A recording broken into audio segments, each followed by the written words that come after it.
हरिवंश पुराण के माध्यम से आज हम 550वें पृष्ठ से श्री हरिवंश पुराण की कथा को वर्णन कर रहे हैं और हमारा मजाक भी उड़ाया जाता है, क्योंकि जो सनातन से जुड़ता है उसका मजाक लाजमी है।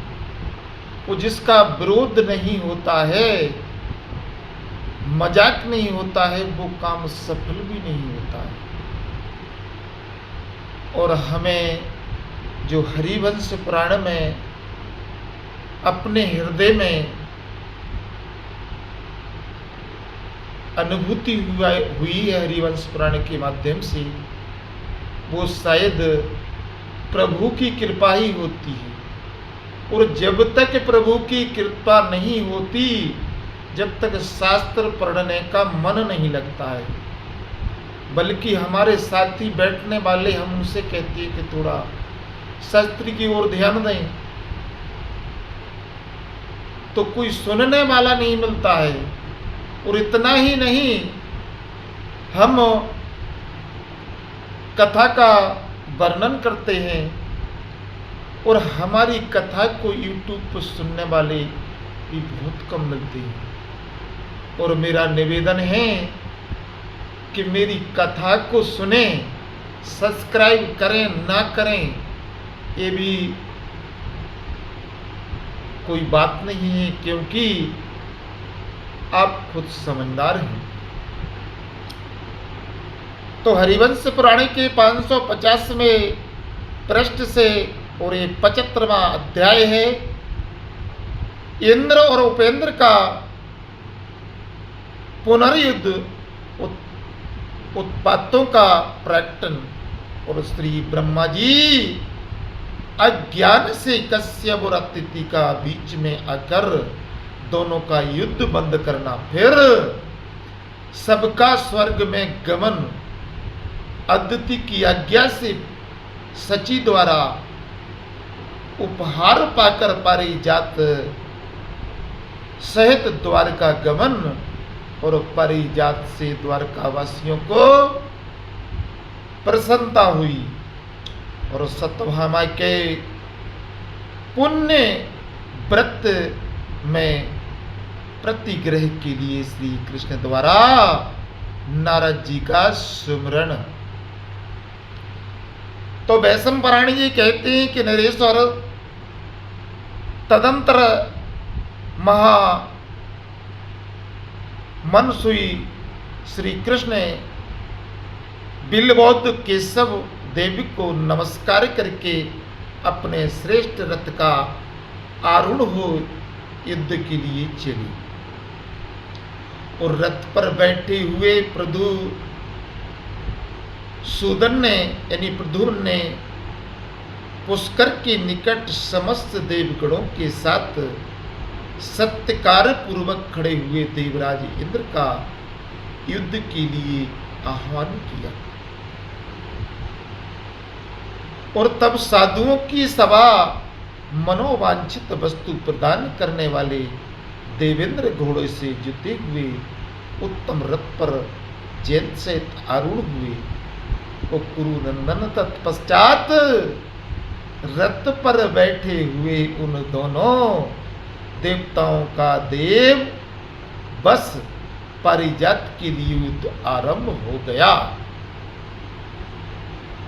और उस रणभूमि में शत्रु सेना को पीड़ित करने वाले श्री कृष्ण ने अपने सीधे जाने वाले बाण समूह द्वारा देवराज इंद्र के सैनिकों का संहार आरंभ कर दिया।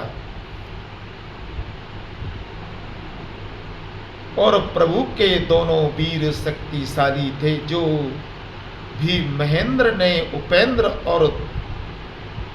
उपेंद्र विष्णु ने देव स्वर इंद्र पर शस्त्रों द्वारा प्रहार नहीं किया। और जनेश्वर जनार्दन ने महेंद्र के एक एक अश्व को दिव्यास्त्रों द्वारा अभिमंत्रित कर 10-10 तीखे बाणों से घायल कर दिया। और राजेंद्र अमरश्रेष्ठ देवेंद्र भी देव शास्त्रों द्वारा अभिमंत्रित भयंकर बाणों से श्री कृष्ण के सैब आदि चारों घोड़ों को आच्छादित कर दिया। और श्री कृष्ण ने इंद्र से ऐरापत हाथी पर सहस्त्रों बाण बरसाए तथा महातेजस्वी बल विनाशक इंद्र ने श्री हरि के वाहन गरुड़ हजारों बाणों की वर्षा की। और शत्रुओं का विदीर्ण करने वाले महात्मा नारायण और देवेंद्र उस दिन बड़े रथों द्वारा युद्ध कर रहे थे। और भारत उस समय जल में ठहरी हुई नौका की भांति सारी पृथ्वी कांपने लगी और दिशाओं के प्रदेश सब ओर से दिग्दाह जनित आग की लपटों से व्याप्त दिखाई देने लगी।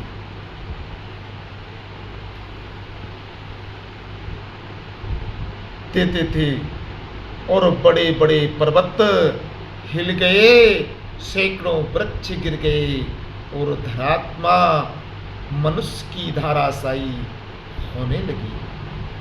हे नरेश्वर, वहां सैकड़ों बार वज्रपात हुआ तथा प्रजानाथ समस्त सरिताएं अपने प्रवाह के प्रतिकूल उल्टी दशा में बहने लगीं और चारों ओर आंधी चलने लगी और प्रभासों ने उत्काएं गिरने लगी और प्राणियों के समुदाय रथों की घरघराहट से बारंबार मोहित होने लगे। और जनपदेश्वर पानी में भी आग जलने लगी। आकाश में सब और ग्रह दूसरे ग्रह के साथ युद्ध करने लगे।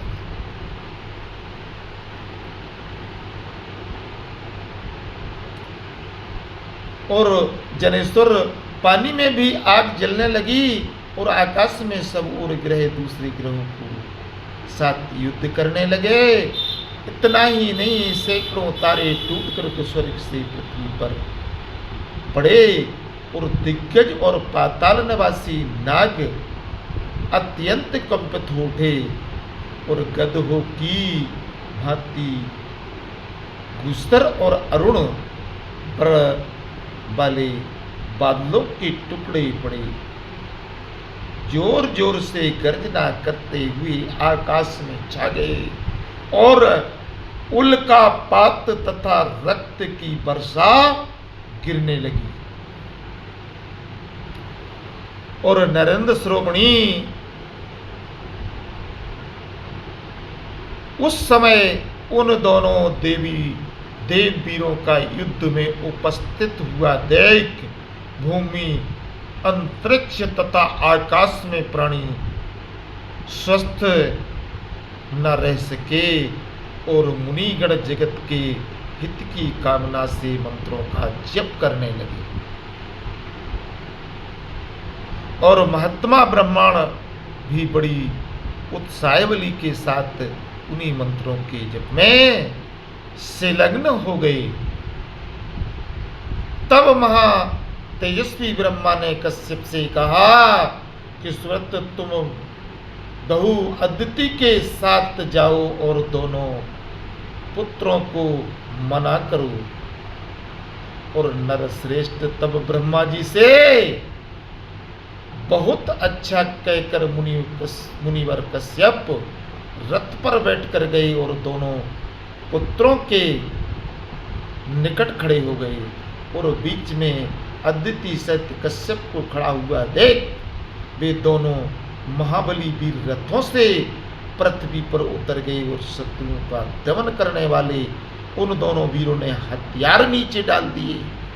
समस्त भूतों के हित में तत्पर रहने वाले धर्म तत्व के ज्ञाता माता पिता की प्रणाम किया। उस समय अदिति ने दोनों को हाथों से पकड़कर कहा कि जो एक माता की कोख से पैदा न हुए हों, ऐसे दो व्यक्तियों की भांति तुम दोनों एक दूसरे को मारने की इच्छा क्यों करते हो?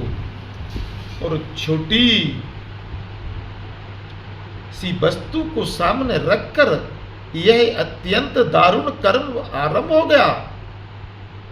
और मैं सब प्रकार से विचार करके देखती हूं तो यह काम मुझे अपने पुत्र के योग्य नहीं दिखाई देता है।